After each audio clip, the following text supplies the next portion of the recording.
Hello, welcome to Storyteller's Notes. This is a Notes to Self series. It is not intended to be for an audience of any kind except myself. However, I thought to myself that while I was making my notes, I might as well talk about some of these topics and make some content for you guys. This series is the Vampire the Masquerade Notes to Self, specifically in the 5th edition. The notes that I have are more going to be for the purposes of running the game rather than specifically lore. The beckoning. When playing the beckoning, the best way to do it is to have the Camarilla always, once your players are looking beneath the surface, should have illusions of uncertainty. There should be younger people that are in positions that they are not qualified for. There should be elders that are in positions that they have long since held and that are upset about the young ones in new positions of power.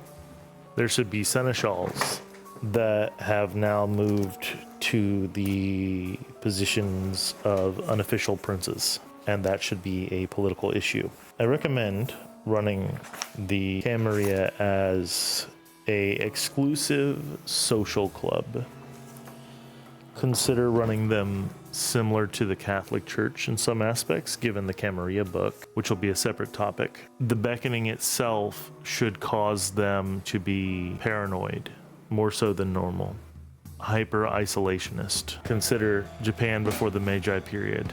It might be interesting to take the approach of running them as if they were the Soviet Union and America simply disappeared off of the map.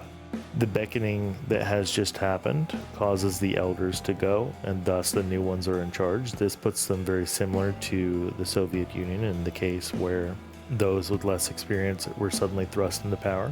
But given the Sabbat completely disappearing as far as anyone is concerned, it might be interesting to run them in a way that would be reflective of that reluctant victory / paranoid concern.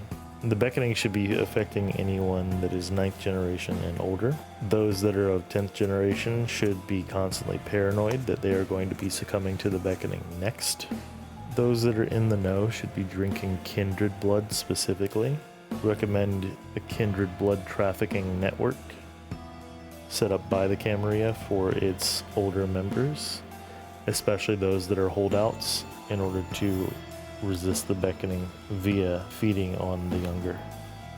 And Kronos ate his children.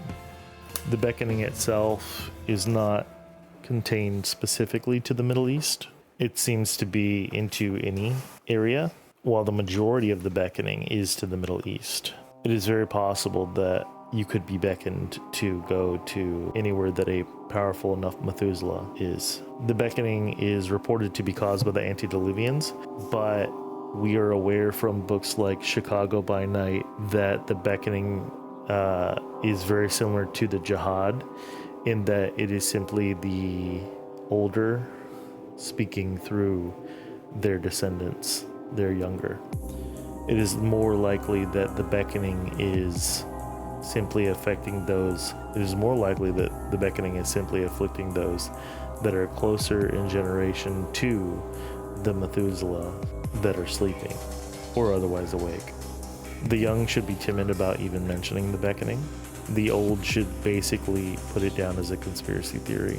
There's no reason that the Camarilla would allow open talk of the beckoning, which is why specifically we see later in the Blood Gods why they are allowing the religions to enter in so that they can allow for the distraction. That's all I have for this note. Thank you.